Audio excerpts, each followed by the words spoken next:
एक समय की बात है, रामपुरक नामक गांव में रमेश नाम का एक किसान रहता था। वह बहुत ही गरीब था। उसके पास 2 बच्चे थे। वह बड़े हो चुके थे। रमेश की पत्नी घर का काम करती थी और बच्चों का ध्यान रखती थी।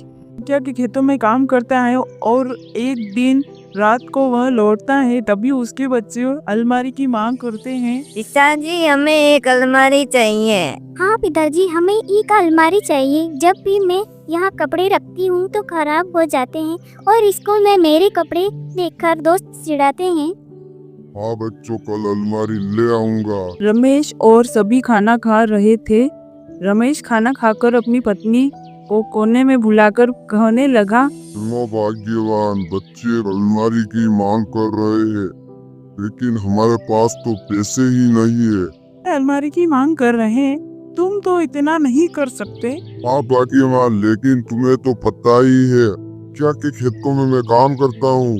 सुबह से हमारा घर का खर्चा बहुत मुश्किल से चलता है। अलमारी खरीदने के लिए रुपए का इंतजाम करना पड़ेगा।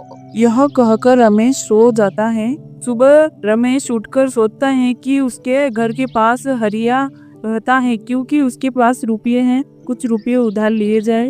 अपने घर से निकलकर हरिया के घर चला जाता है। हरिया पेड़ पौधों को पानी दे रहा था।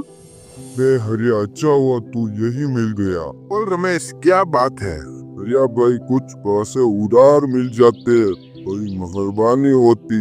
से ही मुखिया इस महीने का हिसाब करेगा, मैं तुझे तुरंत लौटा दूंगा। बाजार की ओर चल पड़ता है। बाजार जाने के लिए उसे जंगल के रास्ते से होकर जाना पड़ता। बाजार पहुंचा तब तक दोपहर हो चुकी थी। वह अलमारी की दुकान पर पहुंचता है और देखता है कि अलमारी की दुकान आज तो बंद है। फिर अपने घर आ रहा था, तभी उसने देखा कि एक साधु महाराज तड़प रहे हैं।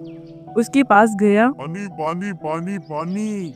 पास ही के तालाब से जाकर पानी लेकर आता है और साधु महाराज को पिलाता है। पानी पीते ही साधु महाराज बैठ गए। धन्यवाद बालक, मैं कड़ी तपस्या कर रहा था कुछ दिनों से और कुछ खाया पिया नहीं, लेकिन आज प्यास लग रही थी। नदी की तरफ जाने लगा, लेकिन चक्कर आ गए और मैं गिर गया। बालक, तूने मेरी जान बचाई है, लेकिन मेरे पास तेरे को देने के लिए कुछ नहीं है।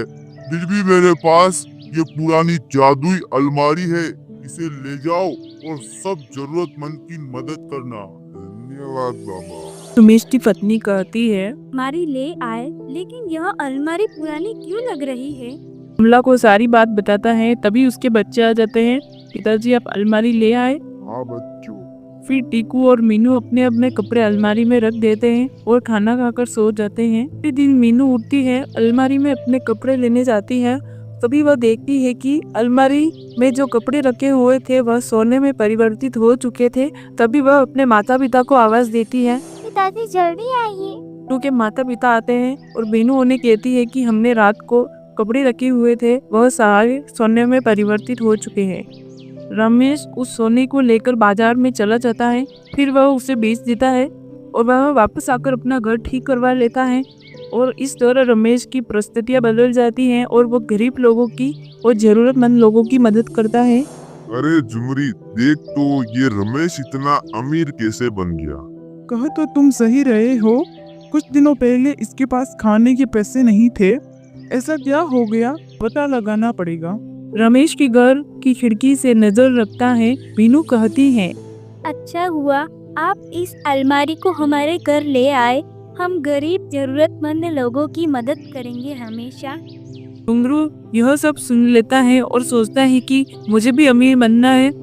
उसके मन में लालच जुड़ जाता है और वह रात को उस अलमारी को चुरा लेता है और घुंघरू अपने सारे कपड़े उस अलमारी में रख देता है।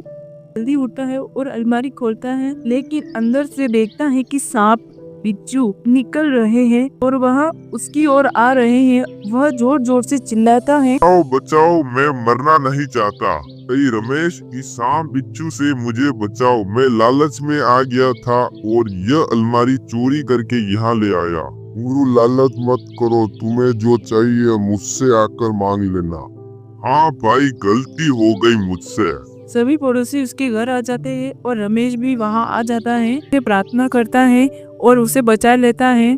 सारे सांप बिच्छू गायब हो जाते हैं। फिर वह अलमारी को अपने घर ले आता है और आज भी वह जरूरतमंद और गरीब लोगों की मदद करता है।